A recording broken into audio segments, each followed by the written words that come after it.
We're live. Are we? Yep. We're getting better at this. That's why. It's instantaneous now. Okay, good. Let me just see here. All right, yes, we are. All right, brilliant. All right, so look, this is episode 5 of Ask the Meatheads, which is actually a segment that I really enjoy doing because we get to kind of have the conversations that you and I have behind the scenes in front of people, you know. We're starting a little bit early today, by the way. It's we were slated to begin at 12 o'clock. We're starting a little bit early because Joe is supposed to have Spectrum come over and fix his Wi-Fi, so we have no idea how this is going to play out. This may actually result in a surprise appearance from Stacy Garcia. I'm kind of hoping that it does, just because I know she's very excited to jump in on this. Yeah, so we might get a little visit from Mrs. Meathead today. So Mrs. Meathead, how are you guys doing, first of all? We're doing good. We're doing good. Staying busy. You know, we've got the 28-day kickstart starting up, so that's pretty much taking up the majority of our time. But we're doing pretty good. Kids are starting to get a little restless. It's getting to be a little bit of Lord of the Flies around here, in terms of them cooperating with each other. But for the most part, they're really, really good. You know, Ava's just growing up to be a mature little young lady, and Stacy's very innovative with different things that she has around the house and has tapped into her competitive nature. So now she has this, you know, for every task that she does that we don't ask her to do, there's a marble that goes into the marble jar, and she's just collecting marbles like crazy. So, you know, you get innovative with your parenting, and you get innovative with your own kind of work and how to coexist with each other 24/7. That's pretty much where we're at, but we're holding strong. I mean, like we're pretty resilient in terms of, you know, we do these things. We're coining a phrase, and it's called doing a Lonnie. Doing a what? A Lonnie. Okay. So a Lonnie is pretty much where we sit with chairs in our front yard and invite people over to sit on the other side of the yard, and we have a couple cocktails. We'll sometimes play, you know, kid games and stuff like that on one side of the yard. And the kids have done it a couple times where they're just kind of racing back and forth, and we have the sidewalk as the divider. So, where did the name come from? I don't know. Stacy was, you know, probably a little too couple cups in. Yeah, at the bottom of a rosé bottle. Yeah, that's usually where the greatest ideas come from. Yeah, exactly. So that's where that came from. But there's a one of my neighbors up the street, and this started a couple months ago. They have like 4 chairs set up in their front yard, and they've got a sign that says social distancing area, and the chairs are like 10 feet apart. So they actually they just go ahead, man, whoever, they just invite anybody to sit there. That's really nice. It's just like an open place. I mean, it ends up being them and neighbors usually, but it's kind of a cool idea. Yeah, that's really cool. That's really cool. I like that. That's pretty much what we're doing, minus the sign. But you know, it's fun. Like people, you know, especially, you know, our immediate family and friends and stuff like that. You know, the face to face is the thing, right? Like we do the FaceTimes and stuff like that. We do the Zooms, but nothing replaces actually seeing somebody in person. And it's good. It's good. It's a good mental release. You know, just to kind of see somebody and know that they're coming over and that you're going to, you know, host something or have a little get together. And that's really what's getting us through, really.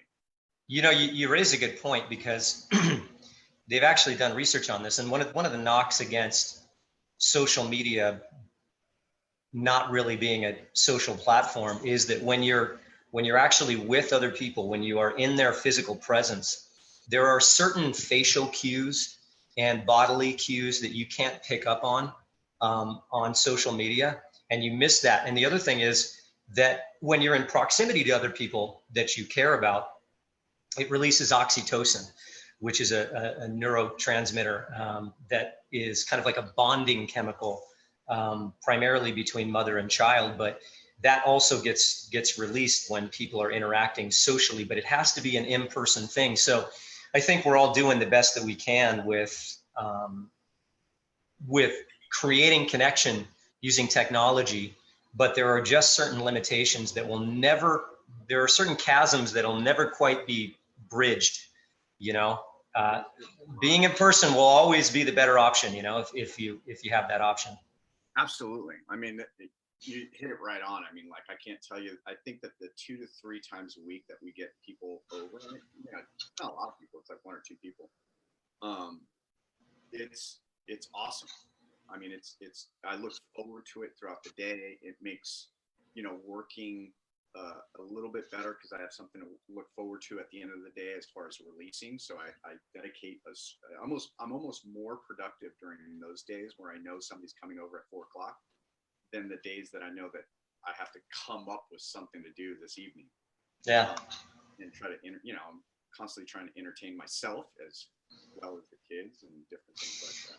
You know, it's funny because I think really the most constant physical, well, not physical, but interaction that I have with people that is in person are my neighbors on either side of me. So, you know, my backyard, and it's narrow and long, right? So I can talk to both neighbors at the same time. Like, I'm in the center and I'm talking to Brian and I'm talking to Amy over here, and like, we're having a 3-way. I'm kind of relaying things in between. And that's kind of like the most actual human interaction that I have right now. It's and Brian will kind of be like Wilson from Home Improvement, where it's just like all I see is like the eyes over, and we're talking gardening and stuff. You make the best out of what you have, right? Listen, I had a relationship. I still do. I have a relationship with my neighbor on one side of my house. That's right. Like that. Since the day she moved in, I mean, like it's an awesome thing. Their kids are the same age as our kids. And it's a great thing. I think what's always been beautiful is seeing, even prior to this whole thing, but a question to you, are you exchanging items that you don't have in the house with other neighbors? It's almost like this. Dude, there's this weird, crazy, primitive, primeval barter system going on. Yeah. And it's phenomenal. But like, and the people behind me who I just met. So, I mean, I'm getting oranges from Brian. We get avocados from Amy. We give away grapefruits. We give away chard, and we give away lemons. And we've got like this little economy going on just between like 5 or 6 neighbors. It's kind of amazing. That's beautiful. I love that. I mean, I think that's great. I don't know if you remember this, but remember a couple years ago where I was like, man, it would be really great to have some sort of almost like a next door app. Right. I think there is, like, somebody has to have come up with that idea, and I think somebody has, because you should be able to connect. Look, I want oranges. Who's got oranges? Because I can give you eggs. Like, It would be so great if there was this marketplace where you could connect with people. So if anybody knows about that, I'd love to hear about that. Absolutely. And listen, with that said, my wife went a little crazy at the beginning of quarantine, and she planted, guess how many tomato plants we have right now? Oh, man. And listen, you know how much one tomato plant yields. Yeah. Do you have more than 5, or do you have more than 5? 10? No way. Dude, you can't live on just tomatoes. Was she growing them to use as currency? No, we have 18. No, I did that one year, man. It was rough. Like, you can't consume that many, but it's fun. Did you guys go to like Tapia Brothers or someplace and get like a million different kinds? We go to a place out here in the valley that actually our neighbor recommended to us, and she actually came back with a whole bunch of stuff. And we got cucumbers, zucchinis, tomatoes. Yeah, we got cucumbers and tomatoes and peppers and. Really awesome. We got the whole backyard kind of laid out and stuff like that. But yeah, the tomato plants were a little excessive this year, and I think as soon as she put them all in, she was excited. And then about 2 weeks into it, she goes, hey. Yeah. I think I've made a terrible mistake. Exactly. We're getting chickens, first of all. So we're going to get chickens. And then I want to plant a medicinal herb garden. Don't get carried away. I'm talking about chamomile. All right. Although that is legal, now. I really want to plant like a medicinal herb garden. I'm actually even thinking about growing mushrooms. You can get mushroom kits, like lion's mane mushrooms and stuff like that, that are the more medicinal type mushrooms. So it's been fun. We planted turmeric. Oh man, I love that stuff. So you know, that's what I want. I want that kind of stuff because I want all that stuff that is, you know, beneficial and medicinal and all of that. Turmeric is an interesting plant because it looks really tropical, like big giant kind of fan leaves and green up top, but it's actually like a root. Yeah. So And do you just like dry the root and grind it up, or what do you do? I actually got it from a buddy of mine that grows in the backyard, and he had a whole bunch of turmeric plants, and he pointed it out one time, and I was like, I want one. And he gave me a couple of them and stuff like that, and I just put them in the backyard. They're nice. But yeah, it's really, I'm actually really excited about that. I mean, like, I want to grow a bunch of them because Yeah. we have a pool in the backyard. The fan leaves make it, when you stick them in between plants, it almost gives it like Shade. tropical. Yeah, yeah. Oh, that's cool. Yeah. So that's really, really cool. Good stuff. All right, so let's move from gardening to what we were going to talk about today. So I proposed to you an idea that we would try today, and it's called Yes, No, Maybe. And the concept of it is talking about things that are done inside, or concepts from the health and wellness industry. They don't specifically have to be exercise related or nutrition related. They can be exercise, nutrition, you know, stress management, sleep, social connection, whatever, anything that's health and wellness related. And taking a look at concepts that we think are valid and should be practiced. That's the yes. The no would be these lack credibility, or they're just plain stupid, and they're being done on a public scale, and I don't think that they're beneficial to people. That would be a no. And then a maybe is, I'm on the fence about this. You know, maybe there's some data, maybe it's conflicting data. I'm gonna wait and see. So I kind of think of it as like a stock you would buy, a stock you would sell, and a stock that you would hold. So yes, no, maybe is kind of the concept that I thought of us talking about today. What's that? I just thought of a couple different other things when you were saying that. But go on. Yeah, well, we'll have to we'll have to do this again. Yeah, we'll have to do this again because I got to tell you, first of all, when you ask a trainer who, you know, listen, we do a lot of consulting and we do a lot of nutrition and stuff like that. Our interviewing skills are around open-ended questions. Yeah. When you asked me this question this Yeah. morning, hey, let's do this thing where it's yes, no, maybe. I started writing things down, and I realized how difficult it was to formulate questions that ended in a yes, no, or maybe. Yeah. Right. So I've got pages. Well, dude, why don't you kick it off then? Why don't you start? I mean, so my question to you is this going to be like a lightning round type of thing? No. So I really only wanted to take like one from each category because it'll give us the chance to kind of drill into it a little bit, maybe exchange a little bit of banter about whether, you know, we agree or disagree, and just kind of explore each one a little bit and then move on. Okay. All right. All right. So I'll kick it off with the first one, which I think is pretty pertinent to everybody right now.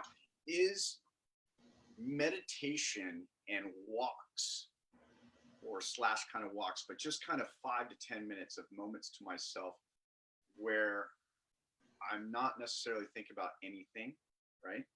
Just kind of clearing my mind. Really necessary every day? Is it really necessary every day? Okay, so you're asking me? Yeah. Okay. Is a meditation and a walk necessary every day? Okay. So you can find is the walk part for physical activity, or is it for mental health? No, I would say meditation or walk, because the reason I say walk is that's where I meditate, right? My form of meditation is just kind of aimlessly just walking around the block or something like that. Not necessarily not taking anything with me, not taking a cell phone, not taking anything that I put in my ears for listening. I just walk.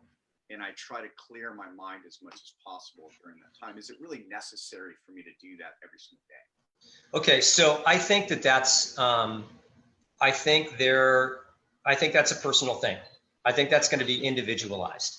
So you can make an argument from a health and wellness perspective that some sort of meditation on a daily basis has physical benefits, it has emotional benefits, it has mental health benefits.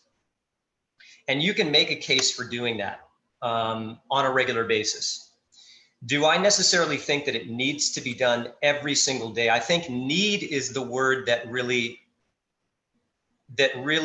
would incite conversation about this, because I think it's a matter of whether you feel you need it. So the benefit from doing it on a regular basis is that you're going to build up a practice. So that's the thing that I like about meditation, that I like about yoga is, and I like about like music, is that they refer to it as a practice. And meditation never stops being a practice. And I'm by no means an expert on meditation, but if you really want to build up the benefits of meditation, I think it's a cumulative thing. And so I think that there's a lot of value in consistency when it comes to meditation. But I will tell, and so it is the kind of thing that I think can have value for you if you do it on a daily basis. And the walking part is really a matter of personal preference. I love taking walks because it feels meditative to me. So it feels like a moving meditation. Does it need to be done every day? I don't need to do it every day. I don't necessarily feel like I need to do it every day. There are some days when I'm just not in that headspace, and it's okay to just kind of skip that whole concept and just let it go for a day. Sometimes I don't want to make it into such a chore that it loses the value and it loses the intent behind doing it. The intent behind doing it is to create space, to create an awareness of the present moment, and all of the other benefits. And if it becomes just another item on your checklist of things to do that day, and it feels like it's laborious, maybe it's a good day to skip it. That's an interesting point because, listen, so much of our lives as trainers, because it's our business to create structure, right? Yeah. Structured training programs, structured eating plans. This is kind of going into my next question. Structured eating plans, structured times to shut down screens at night. You know what I'm saying? It's funny because I'm finding that I have separated structure with free play a lot more than I think I ever have. With free play? With free play. And yeah. I'm going to put free play in terms of periodically cleaning the house, meditation and walks, reading a book, things like that they kind of fit in the realm of health and stuff like that. But I've switched them over to free play and just do it when you feel like you have to. You need to read a book and stuff like that. Do it when you feel like you have to. But I still have these structured things in my life that I think are really necessary, like exercise. I need to exercise at a certain period of time, and I need to schedule it because, listen, I've always been, even before this whole thing happened, if it was past 12 o'clock, 1 o'clock, I'm not working out. I hate working out in the evening. So do I. So I need structure there, eating plans. I need structure. And that's kind of my next question is because we're getting into starting our 28-day kickstart. And the question is being on a structured eating plan essential right now? And is that really what we're doing when we do our 28-day kickstart? Because I think that there's a misperception sometimes that we get lumped into when it comes to going on like a South Beach diet or something like that, or a regimen, and doing a challenge, and they get kind of a little bit. What do you think? You think it's essential right now to be on a structured eating plan? I think for many people it's valuable. I think concepts ultimately if you can follow concepts instead of a structured plan, I think that's the better way to go. So let me explain what I'm talking about. All too often, people will come to us and they'll talk about it around us, and it'll be about meal plans. You know, I don't know what to eat. I would first of all, I don't buy that. I think you do know what to eat, and I think you struggle with eating it. Those are two different things. Not knowing and not doing are two different things. But yes, it is challenging to maintain a healthy approach to nutrition. The problem with meal plans to me is that it creates dependency. You then become dependent on me to be the architect of how you eat. I'm going to tell you, and this isn't what we do, but I'm just talking about meal plans in general. We don't do meal plans, but the problem with meal plans is people just essentially abdicate responsibility for making choices, and they say, tell me what to eat. Now, the problem with that is that you learn nothing. And all you do is you become dependent upon the provider for these meal plans, and you never learn how to eat. Right. I think that, is it essential right now? I think that it's very helpful in general for people to have concepts that they can follow. And that's why concepts that we outline in the balanced habits programs that we offer, which are balancing macronutrients, understanding portion sizes, understanding how to space your meals out. Those are valuable concepts, but they don't restrict what you're eating.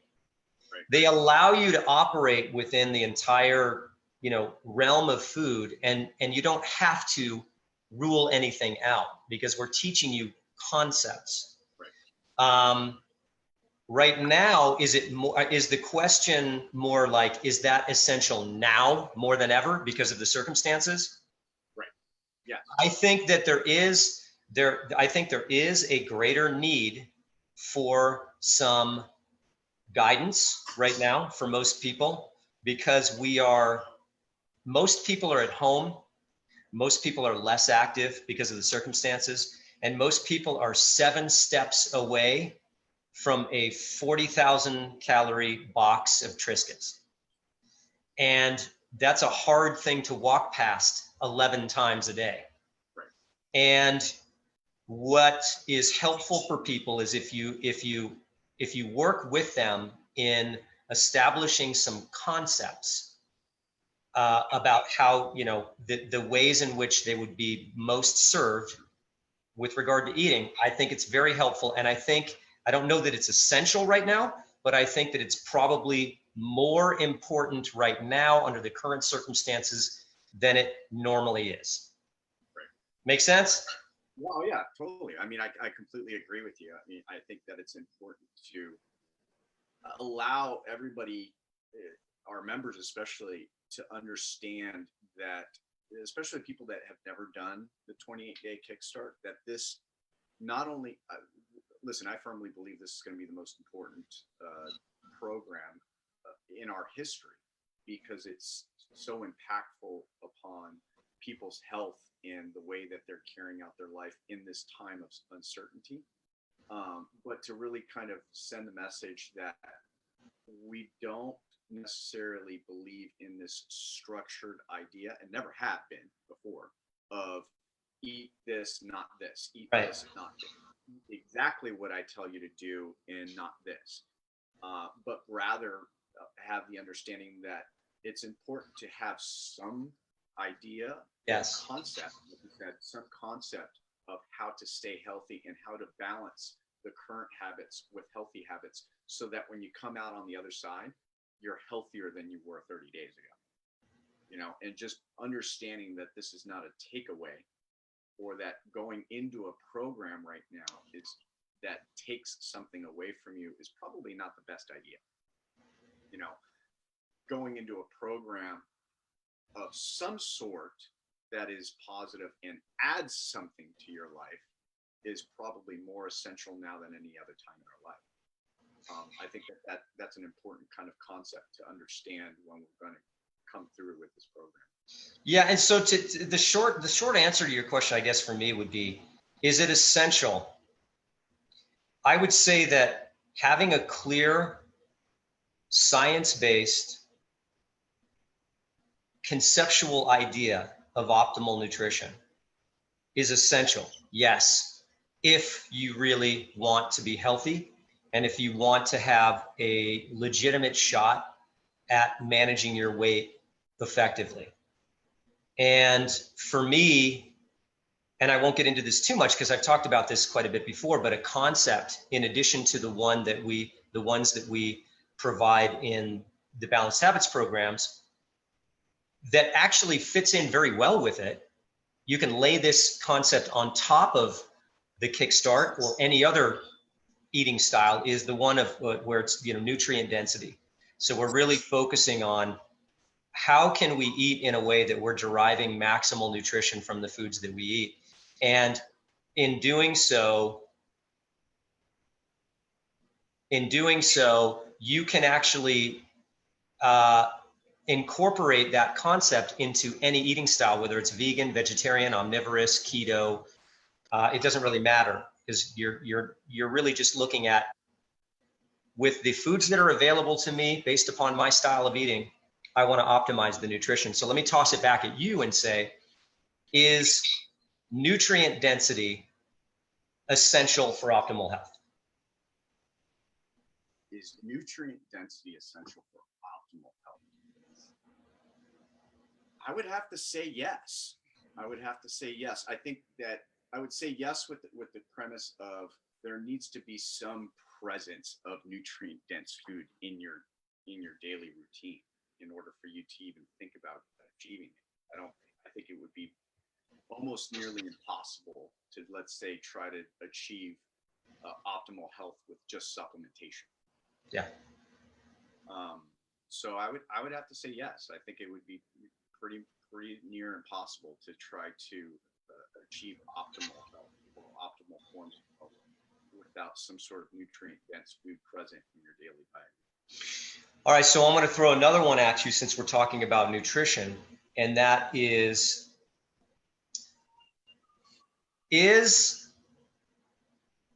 our conversation, let me see, how do I verbalize this? When you're talking about food, is a conversation about weight loss a conversation about nutrition? Hold on, repeat what you just said. So, with regard to food, this is a question that I can better clarify by talking about my position on it. So I'm trying to figure out the best way to ask it. Is a conversation about weight loss that involves food and your approach to food and eating, is that a conversation about nutrition? No. Okay, why? Because weight loss and fat loss are totally different things. You can have a conversation around weight loss without even involving food, right? So if somebody sits down with me and goes, you know what, I need to lose 10 pounds, but I want to do that strictly through exercise. Is that possible? Yeah, it is. Now, we are going to go straight into all the reasons why not that's possible. But can you have a conversation around weight loss without involving nutrition? I think that those two are two different things. On the other side of it, right, I can have a conversation with somebody and put somebody on a nutrition plan that is strictly around enhancing their nutritional levels, right, vitamins and minerals, without eliciting a weight loss response. That's what I'm getting at. Totally. Yeah. Right. So it's like we can talk about improving blood pressure. We can talk about improving like all the internal organs of your body, having them operate optimally through food without ever talking about weight loss. Right. Like we don't even have to go down that route. Now, you might elicit a weight loss response from all those things. Right. But Right. I have a conversation with you around weight loss in order to get you on a nutritious plan. So really quick, I've got this guy over here, and I think Mrs. Meathead's going to jump in really quick. Awesome. I want to bring her in on that question. All right. You might want to bring her in on that question. All right.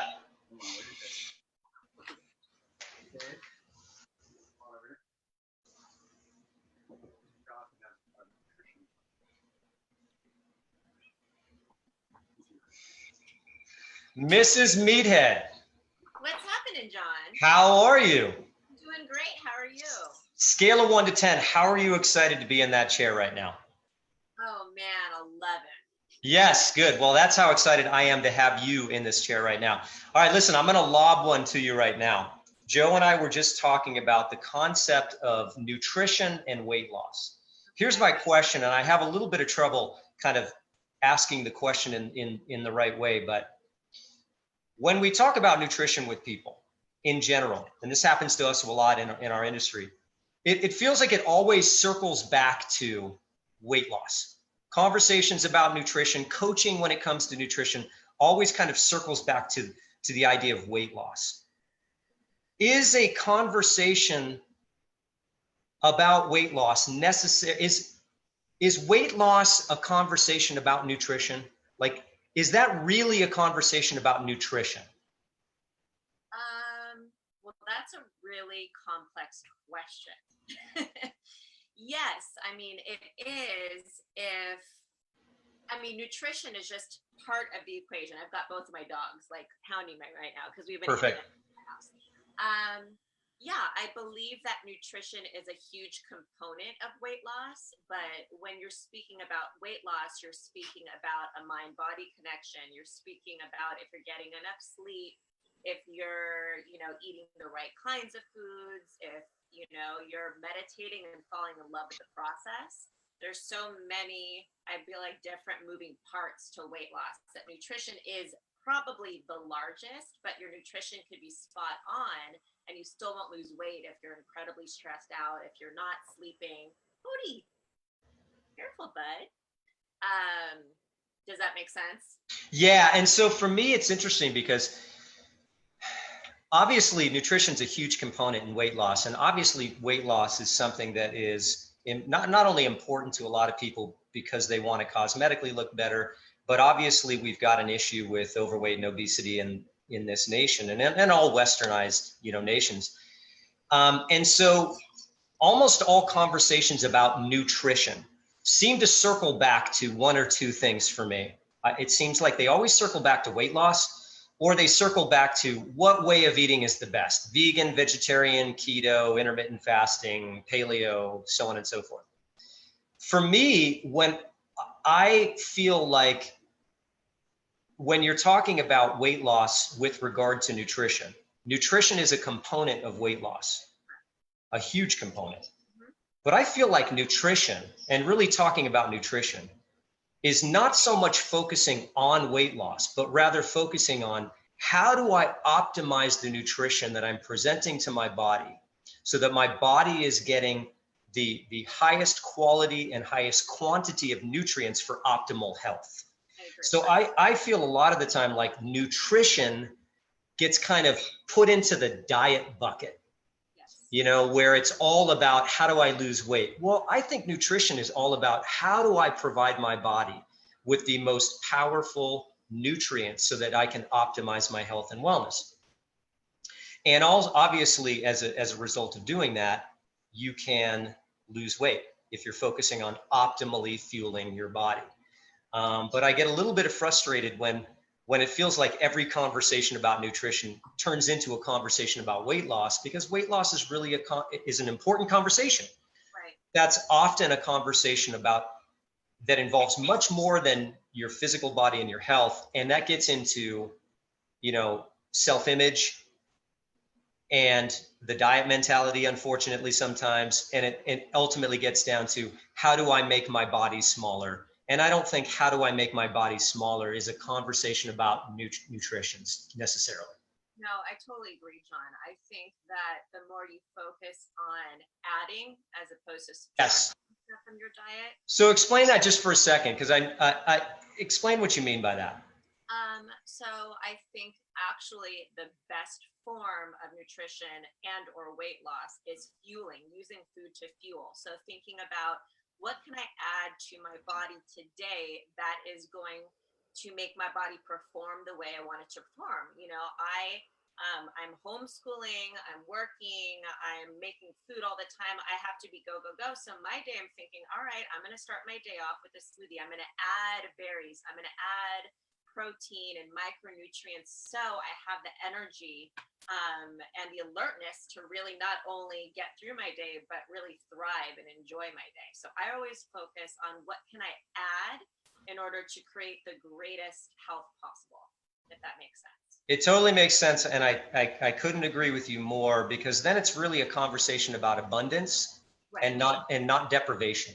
100%. Because most conversations about nutrition are about cut out this, cut out that, cut out this, cut out that, which doesn't help, because if you take it away, they're going to want it more.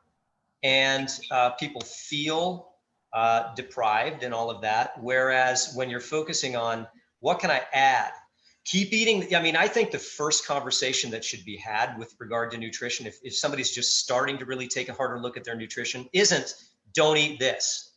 The conversation is in what ways can you add things to what you're currently eating that will improve the nutrient density of what you're taking in. You're 100%. That's 100%. So if someone is struggling with adding more vegetables in their diet, I have them look at what they're already eating and I have them add to it. So for instance, in my smoothies, I always grab a huge handful of greens to put in there. My egg white scramble, the first thing I put in my pan is spinach and greens, and I base everything off of adding as opposed to subtracting. All right, I'm gonna bring the Mr. Meathead back on, but thank you, Mrs. Meathead. We appreciate you being here. Yeah. That was an awesome exchange right there. First of all, I just want to say she was probably more qualified than I was to answer that question. It was kind of timely. But you know what's great though? You know what's great is when you're talking about concepts for nutrition, you don't have to be an expert in nutrition science, because then it's really not talking about breaking down the minutia of the biology. It's really talking about how can I, as a real human being without a really significant scientific background, optimize my health and wellness? And the answer is eat more plants. Right. Eat more plants. And it doesn't necessarily even mean that you have to give up eating your animal products if you eat animal products. It just means, listen, if you can be plant focused and really putting the consumption of plants first, then I think you're really putting yourself in a good position for optimal health and wellness, and nutrient density. What was it? October. I want to say, I can tell you the exact date. October 20th is when 2019 is when I saw the Game Changers and started to add. We went plant-based for about 60 days straight. And I started reintroducing animal products. I eat animal products now. It's still very minimal, but it changed my life. Like I haven't experienced lower back pain, knock on wood, for 6 months now. And I still train and I still do the things that I do. My knees actually feel better, which is remarkable because I've got a ripped MPFL, which is a patellofemoral ligament. And, I have to have surgery for that. But prior to that, I was in constant pain over it. Right. I know that there's a problem because structurally I know that there's a problem, but I don't have the inflammation that I did in my body that I did 6 months ago, which is no pun intended. It was a game changer for me. I mean, like waking up in the morning with a sore lower back every single day for 4 or 5 years puts you in a mood, and it changed a lot of things. So it's funny because that's exactly the route I had to take. I had to go through a nutrient dense approach to keeping optimal health and wellness because I was in so much pain. And listen, I do the kickstarts all the time and I never do it for weight loss. It's always, and every single time I'm able to, and this last time was the most impactful because I was able to reduce the inflammation in my body to the point where I don't have that chronic pain, which is, I mean, you can't put a price tag on that for me. Yeah, the levels of inflammation that people have in their body are can be very, very significant, and a lot of it is simply due to the Western lifestyle. And it's amazing the degree to which you can improve that and mitigate the damage of inflammation by adding more plants to what you eat, moving your body a little bit, getting a little bit more sleep, spending a little bit more time trying to manage your stress and wellness, stress and anxiety, and making sure that you spend some time doing things that you love with people you love. And that's really just basically what's called lifestyle medicine, and it's just a collection of behaviors that all individually improve your overall health and well-being. But when you put them together synergistically, it creates a massive, massive impact on your overall health and well-being and inflammation levels and everything. For sure. For sure. I think it's. Got any questions? Got any yes, no, maybe? I got a yes, no, maybe. All right. So, with the stay-at-home orders and social distancing and everything that's going on, and really me being able to operate remotely, is showering once a week. Yes. Next question. All right. Absolutely. 100%. Yeah, 100%, right? That was easy. All right. I may be wearing the same shirt that I've worn for a week. You don't know. You don't know. My wife knows, but there's a reason why I'm in the back house right now. Right. Exactly. All right. Well, you know what? Mentioning your wife, here's one. Yeah. Do I need to wash the dishes completely before placing them in the dishwasher? Listen, first of all, you got me in big trouble with that, okay? You got me in big trouble with that because my answer is no, okay? But when you posted that on Facebook and then I think you were the one that said, hey, the new dishwashers are designed to be so powerful that you don't need to pre-wash them before you put them into the dishwasher, right? There was an article. Right, to which my wife's response is, our dishwasher is 13 years old, does not qualify, so you either need to do the dishes before you put them into the dishwasher, or we need to get a new dishwasher. So I've been doing the dishes completely because I don't want to spend money on a new dishwasher. So I gave your wife a new reason for you to do it. And not only a new reason for me to do it, but you almost cost me $1,000. So I'd like to thank you for both of those things. But listen, doing the dishes before putting them into the dishwasher feels a lot like cleaning the house before the cleaning person comes over. Oh, don't even get me started. Which my wife also does, but I think everybody's does. I mean, on Sundays, because our maid usually before this was coming on Mondays. Sunday was cleaning day, which never made sense to me. Right. Maid's coming tomorrow. Right. Like, I've got another 24 hours to be a pig. What are you talking about? Right. That's why she's coming. So that I can be a pig or he, whatever. Yeah, on Sunday. I don't want to be gender specific on this. Exactly. All right, I got a yes, no, maybe for you. All right. Intermittent fasting. Yes, no, maybe. I would say maybe. And I think that, and not because I don't believe in intermittent fasting, I think it's really a person to person. You really have to investigate someone's lifestyle as far as what they're able, what they're able to actually fit into their life, right? I think that intermittent fasting is one of those diets that are probably the only ones really sound in science and really based hardcore in science, but also the most that you can fail at. And it's primarily because when you minimize your eating window to an extreme, because there's a lot of different versions of intermittent fasting, right? You've got the 24, and then you've got the 18-6, 18 hours off, 6 hours on, and then so on, with 12 hours on, 12 hours off being what I view as being like the beginner one. And when you start to close that window down, the likelihood of you under consuming calories because you're trying to squeeze it through this freaking hole becomes more likely for people to do, right? So people may think that they're intermittent fasting when they're actually just under consuming. So it may just be misinterpreted in its definition when it's actually implemented in their life. So it's one of those things where I would have to say maybe, because I would have to kind of suggest who am I talking to, right? Am I talking to somebody that's a nurse, and is working 18 hours a day and needs to cram food in at the end of the day? Intermittent fasting might be the better choice for them, because they're going to be doing busy work for most of the time, and they're putting in these long shifts. Somebody that's,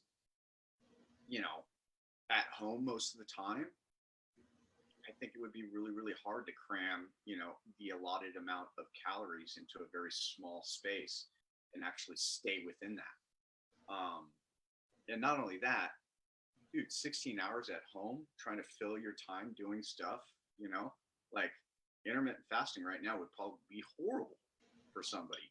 Like the amount of willpower you would have to implement in order to not travel 10 feet to the pantry would be enormous.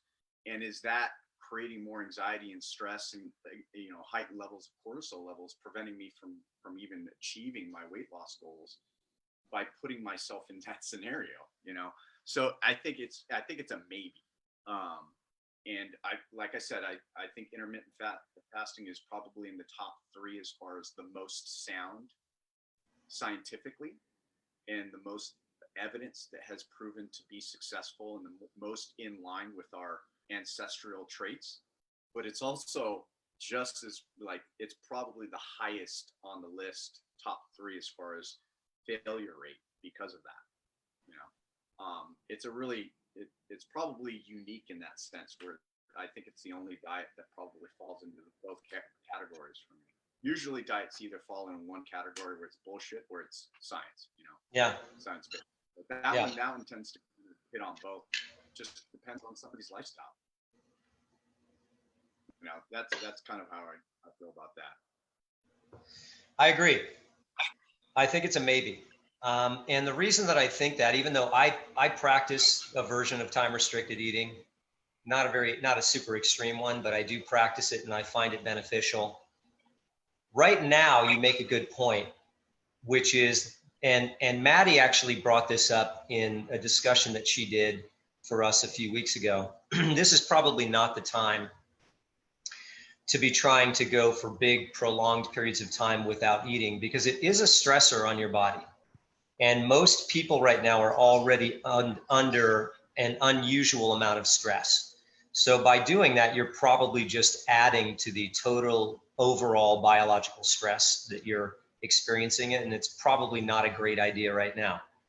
Now, there is a lot of data that support intermittent fasting, as far as blood sugar regulation, weight loss, autophagy, which is your body's natural cleanup process where it cleans up dead cells and broken proteins and byproducts and such.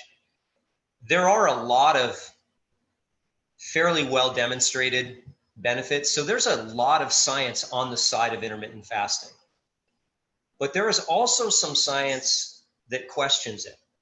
And so there is some emerging science that is beginning to show that a lot of the data that we have on intermittent fasting is based on animal models. And, the rat models that they have show some pretty significant benefits, but human trials have not been nearly as successful. There's just not a lot of sound data to back it up right now. as far as human trials are concerned. So there's a little bit of a question mark. Now, I still think that there are benefits to doing it. And I feel like the science that exists on the side of being in favor of intermittent fasting at this point still kind of outweighs the science that goes against the benefits of intermittent fasting. But I really do feel like it's a person-to-person thing. It's a challenging thing for people to do because most people are simply conditioned to eating more regularly because we have food available to us at all times. You can adapt to it over time if you slowly expand your window. But there is research that shows that it's more difficult for women to do because of biological reasons. And there are some health conditions that are not served by being on an intermittent fasting program. I think that it's worth a try, so for people to see how it works, because I personally have benefited from it. And I think you're right. 12-12 is kind of like the beginner's version of intermittent fasting, 12 hours of fasting, 12 hours of eating, maybe 12 to 16. That's really where I fall, 12 to 16, maybe 14. I never go past 16 hours. There's even a 5-2 version, which is 2 days out of every week you fast for 24 hours. Mm-hmm. So, and yes, I would agree that it seems like there's an ancestral basis for this because we evolved for millions of years in an environment of food unpredictability. And so our bodies had to biologically adapt to cope with long periods of unavailable food. But was that a coping mechanism or was it a health mechanism? So if that was simply a way for us to cope because the conditions were different, I don't know necessarily that it's relevant today in conditions where food is not scarce anymore. Right. So I still am a fan of it personally for me, not the extreme versions, not the 24 version, but maybe 12 to 16 hour window, but not for everyone. And I think that it's the kind of thing that you dip your toe in first. You don't dive, you don't go in whole hog on this, because if you try to go 16 hours without eating right out of the gate, you're going to be very upset. Yeah, you're going to kill somebody. Very upset. Yeah. So I agree with you, man. I agree with you. There's tons of science on the side of it, and then there is some opposing science as well. So intermittent fasting is a maybe for me. So since we're on diets and stuff like that, keto, bullshit, no bullshit? First of all, listen, it can work. It can work for some people. It's not bullshit. But it's not necessarily beneficial for everyone. Look, there are some health benefits that have been demonstrated from being on the ketogenic diet. But it also has been demonstrated that it's not the kind of thing that you stick with forever. You kind of have to cycle on and cycle off. I think that in a modern environment, you're asking a lot. Anytime you're trying to restrict your carb intake to a really, really low amount in a modern setting where the overall majority of calories that we have accessible to us are carb based, I just think behaviorally it's a hard ask. And I don't know a lot of people that stick with the ketogenic diet for long periods of time or cycle on and off successfully. It's not bullshit, but it's not for everybody. And I think you got to be careful with it. Yeah, what I'd really like to see with that type of particular diet is a better screening process. Like there's a lot of, it seems to me from my experience talking to several different people, is either they have a really great response to it or they have some serious medical issues that come up as a result of it. Mm-hmm. And it seems like there's got to be something there that where some people are reacting very positive to the diet, whereas other people's, it puts them in a medically dangerous place. Yeah. So, and listen, I don't know how long they were doing it. I don't know how strictly they were following the diets on both cases, but it seems like there's just too much variety in it. And you're right. I think that particular form of eating is a short-term solution. It's not a lifestyle that you would probably want to adopt. But it's interesting because I think of all the things that I've come across over the last 20 years through the fitness industry, that's one where I kind of poke my head up and be like, there needs to be a screening process for that. Yeah, and here's the other thing when it comes to what I call styles of eating, and what I think of when I think of styles of eating, and this is another thing that I get a little bit, I kind of disagree with when it comes to conversations about nutrition being about weight loss. I don't think that's a conversation necessarily about nutrition. I also don't necessarily believe that conversations about styles of eating are about nutrition.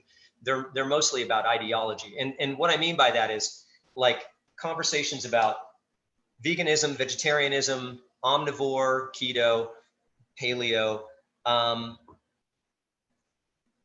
What I'm getting at, though, I was a little bit off on a tangent there, but what I'm getting at is this.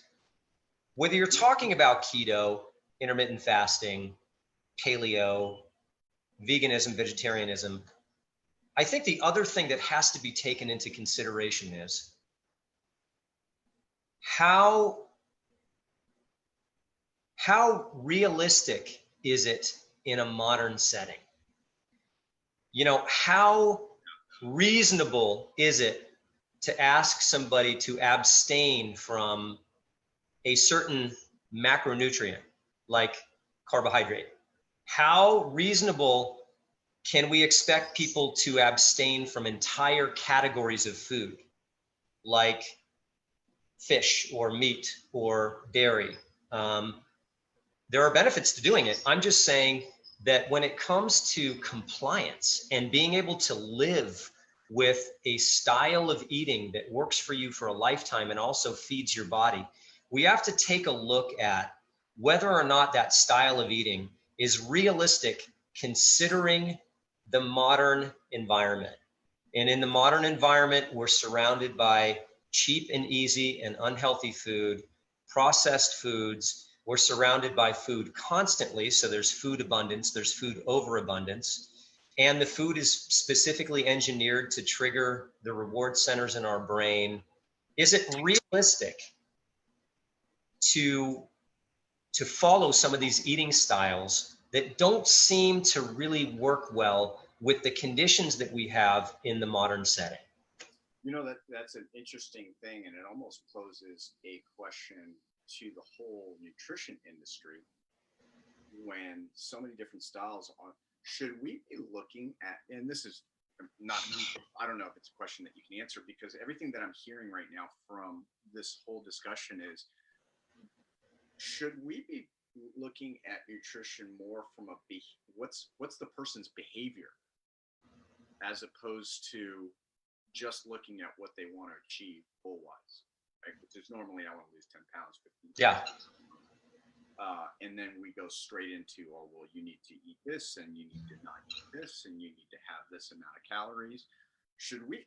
Are we approaching this completely wrong? Should we be approaching this more from well, what's your daily behavior like?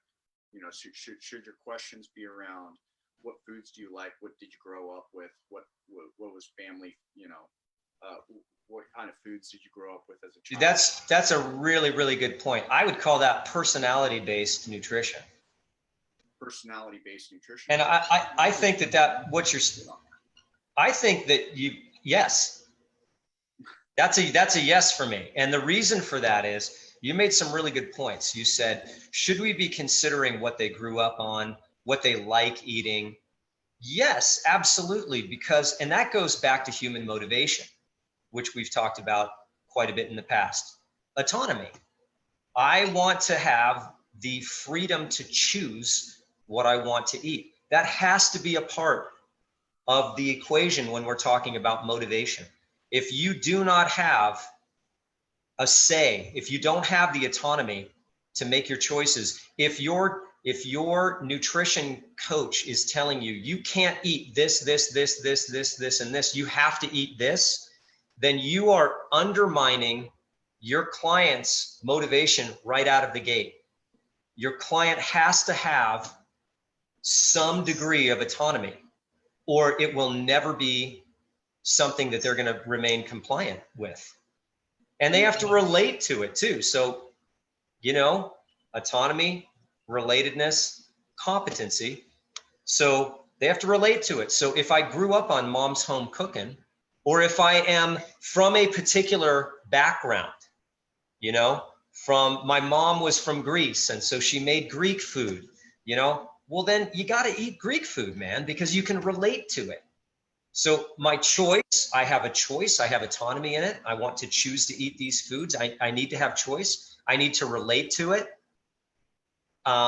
Whether it's because it's something that you ate historically or something that you like. And then I need to be able to develop competency, meaning I need to be able to stick with it and develop self-efficacy. If you don't address all three of those components, this just goes back to simple human motivation science. Right. I think that's an aha moment for me is really taking a stance on maybe we should be looking more into personality-based nutrition programs as opposed to trying to thumb through the 30,000 diets that are out there and just see what's either the most popular or the most effective with people across the board, whatever it is. What's the celebrity? Who's the celebrity that just came out? Adele. I don't even know what she did to lose 100 pounds, but you know, I'm sure there's me and you, Adele, lose 100 pounds diet that's going to be, you know, hitting the streets pretty soon. But instead of taking that approach, just taking more of an introverted type of approach and kind of going, well, what is it that I like?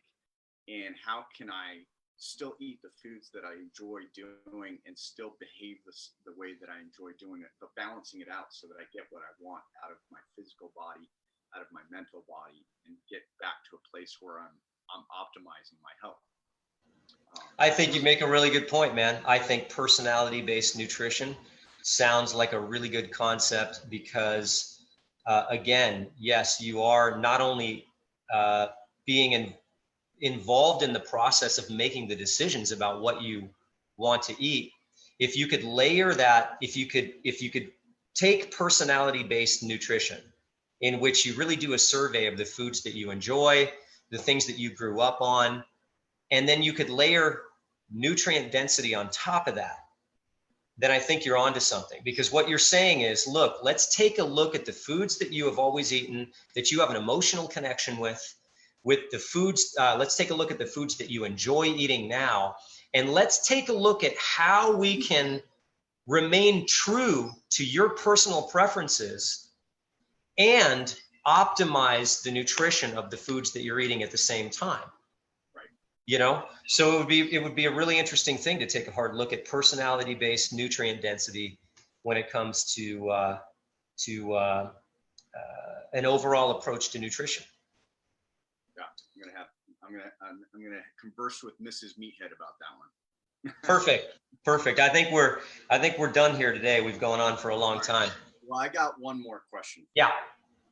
So, and this is an important one too, because this affects my livelihood.